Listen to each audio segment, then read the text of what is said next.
विद्यमानेन सर्वज्ञो भगवान् हरिः पातु सर्वैश्वरूपेण सदा सर्वत्र सर्वगः। ये बात निश्चित रूप से सत्य है, ये बात निश्चित रूप से सत्य है। इस कारण से सर्वज्ञ सर्वव्यापक भगवान श्रीहरि सदा सर्वत्र सर्व स्वरूपों में हमारी रक्षा करें। Yeah.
याद रखने योग्य है।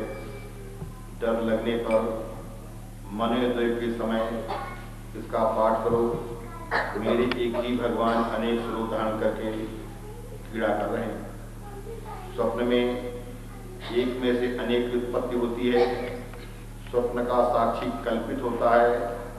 जागता अवस्था में जो कुछ भी दिखाई देता है वो सब एक में से ही निष्पन्न हुआ है। जब तुम ऐसा मानोगे कि ये सारा जगत ईश्वर रूप है, तभी तुम निर्भय हो सकोगे। नारायण कवच का आशय लेकर देवों ने दैत्यों का नाश किया, स्वर्ग का नाश कैसे प्राप्त कर लिया। विश्वरूप का मात्र ग्रह दैत्य कुल में था।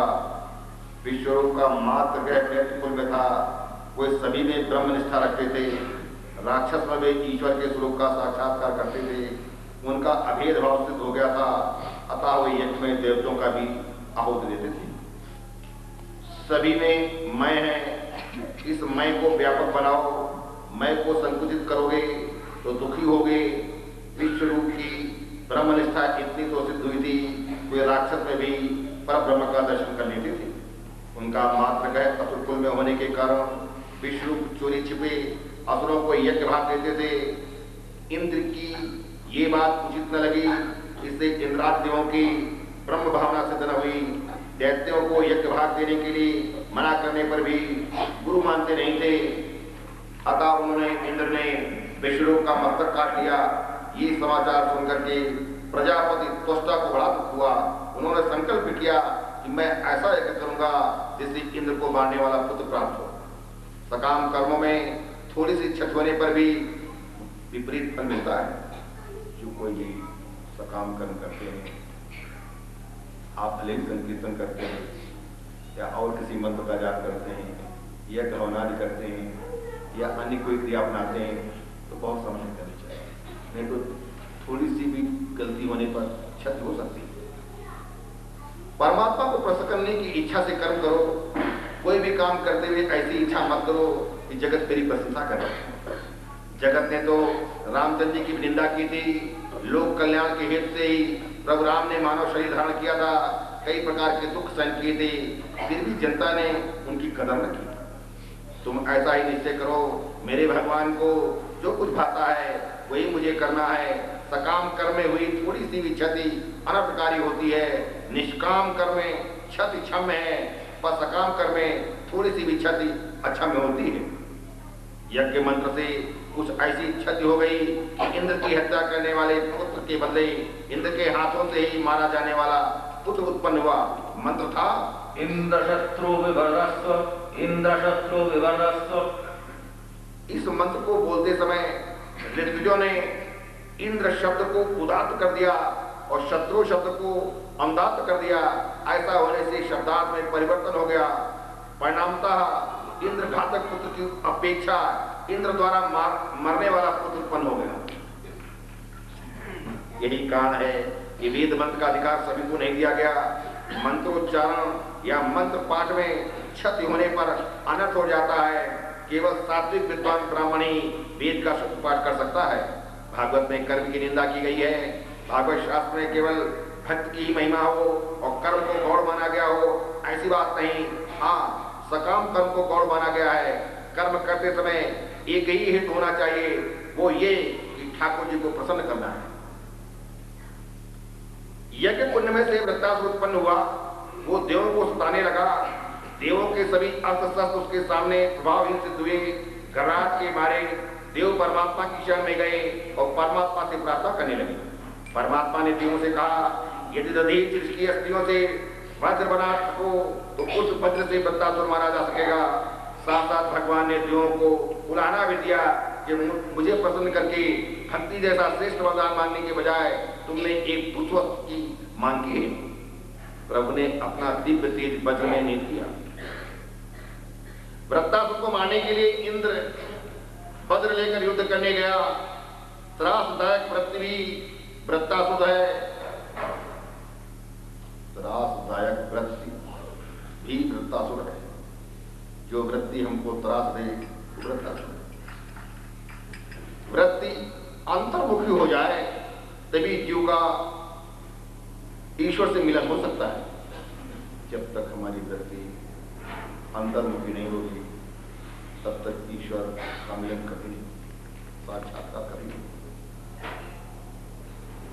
किसी भी अवस्था में ईश्वर से विभक्त मत हो। वृत्ति की बहिर्मुखता दुखद है, त्रासदायक है, ये तो देहों को भी त्रास देती है। मन को स्थिर रखना है तो आंखों को भी एक ही स्थान में स्थिर करो। वृत्ति के बहिर्मुख होने पर कथा में या मंदिर में दर्शन करने में आनंद नहीं मिल पाता। बहिर्मुख वृत्ति को ज्ञान रूपी बल से नष्ट कर दो। ज्ञान प्रधान बल है, इसके सारे विषय वृत्तियों को, आवरण वृत्तियों को, वृत्तासुर को मारो, तभी इंद्रियों के अधिष्ठाता देवों को शांति मिलेगी। भागवत में पहले चरित्र कहा जाता है और उपसंहार में सिद्धांत कहा जाता है। ब्रह्मनिष्ठा ऐसी अचल होनी चाहिए कि अन्य विषयों में रमने का मन ही न हो। मनुष्य विषयों में आनंद खोजता है, इसलिए वो मिलता नहीं। प्रभु के भजन में वज्र सी अटल निष्ठा रखो। वज्र सी अटल निष्ठा परमात्मा के भजन में होनी चाहिए, हिलना डुलना नहीं चाहिए। आप कीर्तन करते हैं, जप करते हैं, स्मरण करते हैं, जो भी परमात्मा ने आपको काबिल समझा है वो ऐसा आप करते हैं, लेकिन निष्ठा अटल। भले ही कीर्तन करते हैं लेकिन कीर्तन में भी निष्ठा अटल होनी चाहिए। दधीच ब्रह्मनिष्ठ थे, अतः उनकी अस्थियों से भी दिव्यता थी। 1 करोड़ जप करने पर माला में दिव्यता आती है, चेतना आती है। शास्त्रों ने कहा है मंत्र, मूर्ति और माला को कभी मत बदलो। प्रत्येक मंत्र में दिव्य शक्ति है। जो भी मंत्र प्राप्त हुआ हो उसमें दृढ़ निष्ठा रखकर जप करो। मूर्ति भी कभी मत बदलो। 3 चीजें कभी बदली नहीं जाए। न मंत्र, हरे राम राम राम हरे हरे कृष्ण कृष्ण कृष्ण हरे हरे, ये तो महामंत्र है, इसको बदलना नहीं चाहिए। मूर्ति, जिस मूर्ति की आप पूजा करते हैं उसको भी बदलने की आवश्यकता नहीं। जिस माला से आप जप करते हैं उसको भी बदलने की जरूरत नहीं। कई लोग ऐसा कह सकते हैं आपको कि माला हमको दे दीजिए और हम आपको नया माला ले आएंगे, ऐसा कह सकते हैं। आप भी लालच में आ सकते हैं कि नया माला मिल रहा है। वो ऐसा भी कह सकते हैं कि असली है, ये हमने अपने सामने बनवाया और अब आप असली के चक्कर में माला बदल सकते हैं। इस बात को ध्यान रखें। गलती से आपने माला को, जब माला में कहीं गलती से ऐसा ना हो कि कोई उसको यूं ही देखने लगे। दूसरे लोग के हाथ भी स्पर्श नहीं करना चाहिए जिस माला का आप जप करते हैं, प्रयोग करते हैं। जिस माला से आप जप करते हैं उस माला को दूसरे लोगों को स्पर्श भी नहीं करना चाहिए। बदलना बहुत बड़ी बात।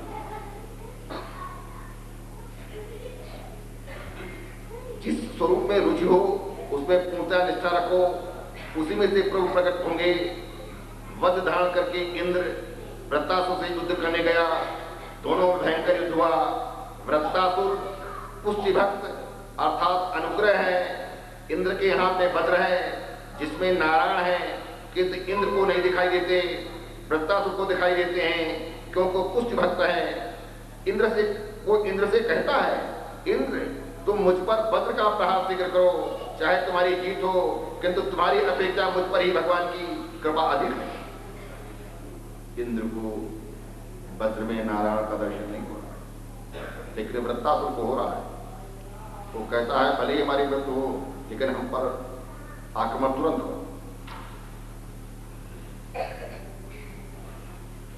तुमसे ज्यादा हम पर कृपा हुआ है। लौकिक सुखों की प्राप्ति का प्रयत्न सफल न हो पाए तो मान लो कि ठाकुर जी ने कृपा की। ये सदैव मान के चलना चाहिए। लौकिक सुखों की प्राप्ति का प्रयत्न सफल न हो पाए तो मान लो कि ठाकुर जी ने विशेष कृपा की। परमेश्वर जिस किसी जीव पर अधिक कृपा करते हैं उसे लौकिक सुख अधिक नहीं देते हैं। लौकिक सुख मिलने पर जीव ईश्वर से विमुख हो जाता है। श्री कृष्ण का नाम स्मरण लौकिक सुखों की प्राप्ति के लिए कभी मत करो। कभी लौकिक सुखों के लिए प्राप्ति के लिए हरे राम राम राम हरे हरे, हरे कृष्ण कृष्ण कृष्ण हरे हरे कभी नहीं करना चाहिए। लौकिक सुख में विघ्न उपस्थित होने पर भी समझ लो कि मुझे प्रभु अलौकिक सुख देने जा रहे हैं।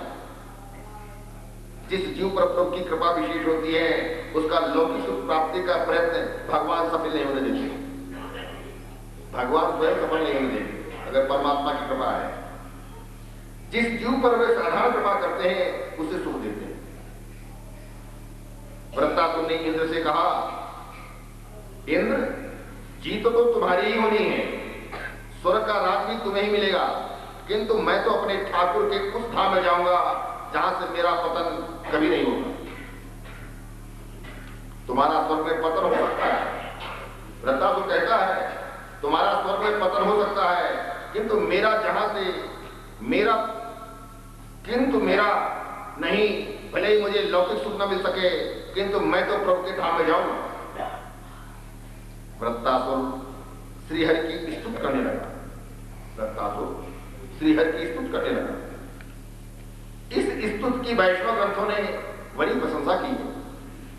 इस स्तुति के तीसरे श्लोक को कई महात्माओं ने अपना प्रिय श्लोक माना है।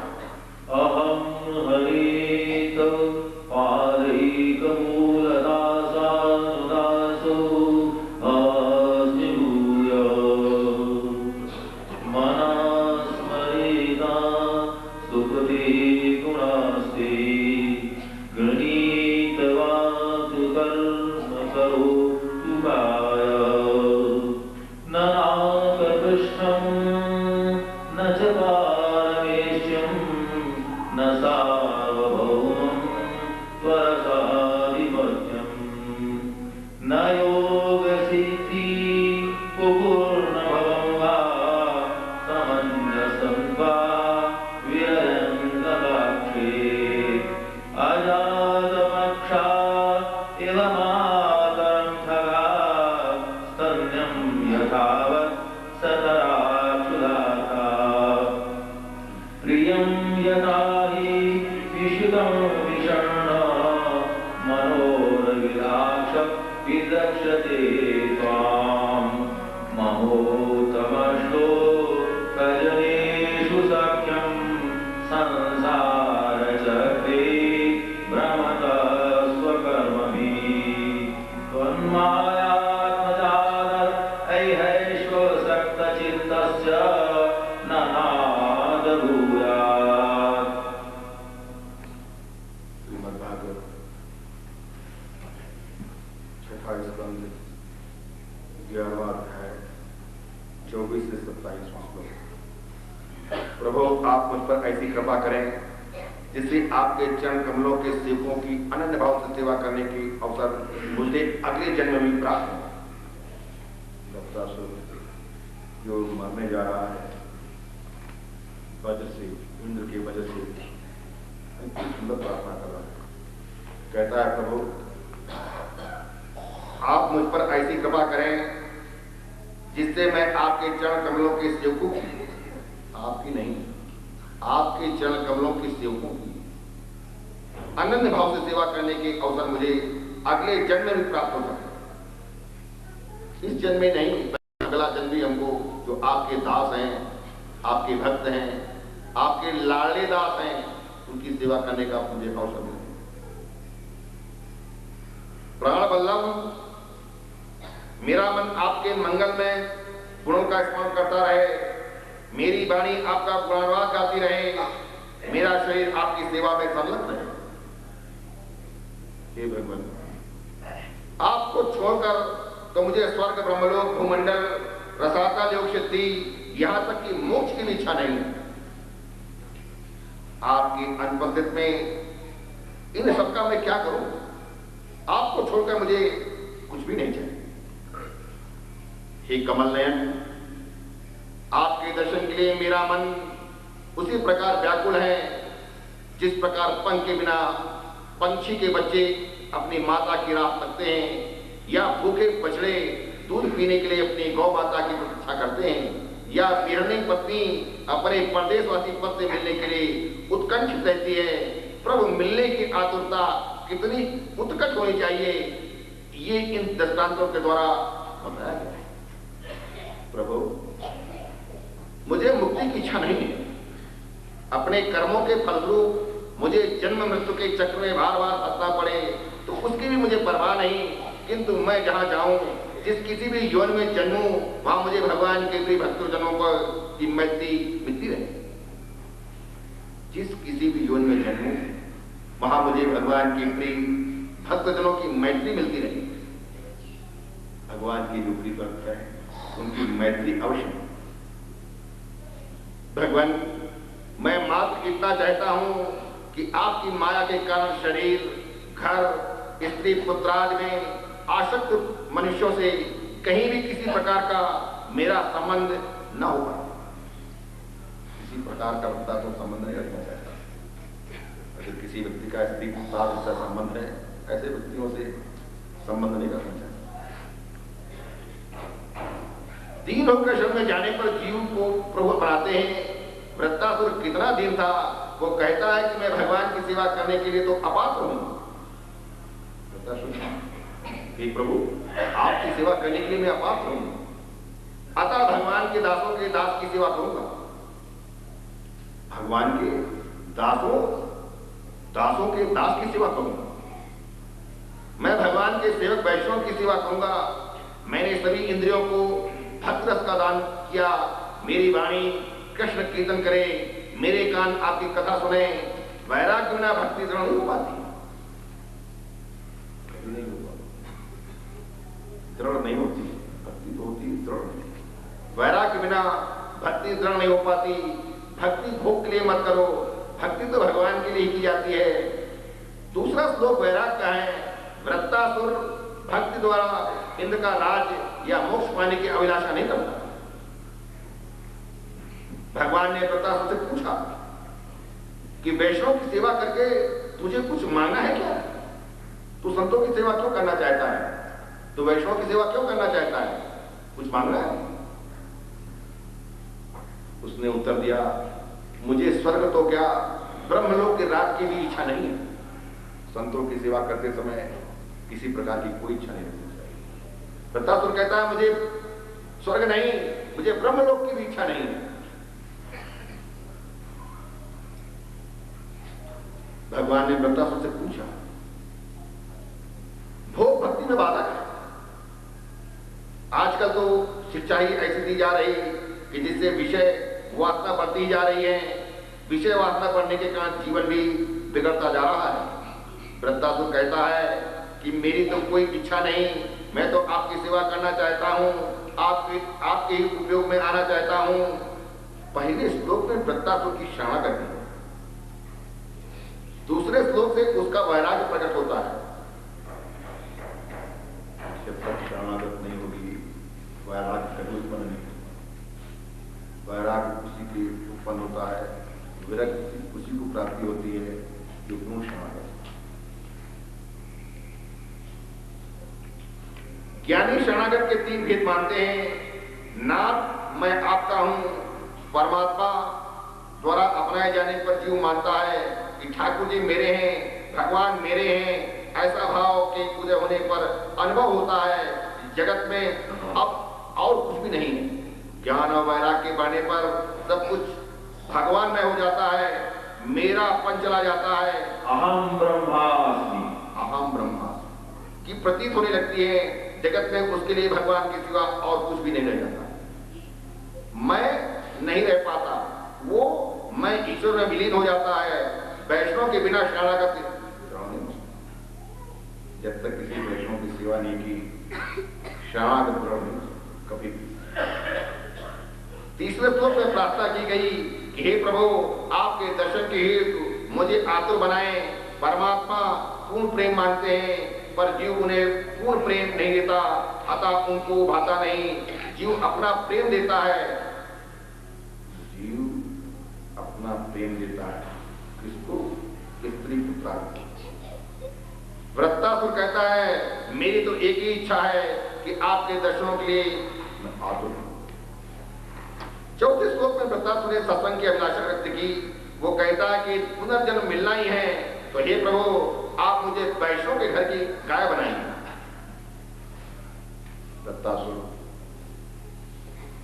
के मृत्यु सन्निकट है। वो कहता है कि मुझे गाय भी बनाइए तो किसी वैष्णव के घर की बनाइए। यदि मेरा दूध प्रभु के उपयोग में आने वाला हो तो मैं पशु भी बनने के लिए तैयार हूं। पशु शरीर में भी मुझे सत्संग ही मिले। भले ही आप मुझे पशु बना दें, लेकिन मुझे सत्संग मिलना चाहिए। गाय भी बनूं तो किसी वैष्णव के घर की बनूं, किसी संत की गाय बनूं। वृत्तासुर ने ऐसी स्तुति की कि इंद्रासन भी डोले। भक्ति भगवान को परतंत्र बना देती है। भक्ति भगवान को परतंत्र बना देती है, अर्थात भक्ति भगवान को भक्त के वश में कर देती है। अतः भगवान मुक्ति तो देते हैं, भक्ति नहीं। भगवान जब कृपा करते हैं तब वे अंत में नष्ट होने वाली संपत्ति नहीं, भक्ति ही देते हैं। ये भगवान की विशेष कृपा है। भगवान मुक्ति तो शीघ्र दे भी देते हैं, भक्ति नहीं, क्योंकि यदि भगवान भक्ति दे दे तो उन्हें भक्त का सेवक भी बनना पड़ जाता है। भगवान भक्त के सेवक भी बन जाते हैं। भक्ति स्वतंत्र परमात्मा को प्रेम के बंधन से बांध देती है।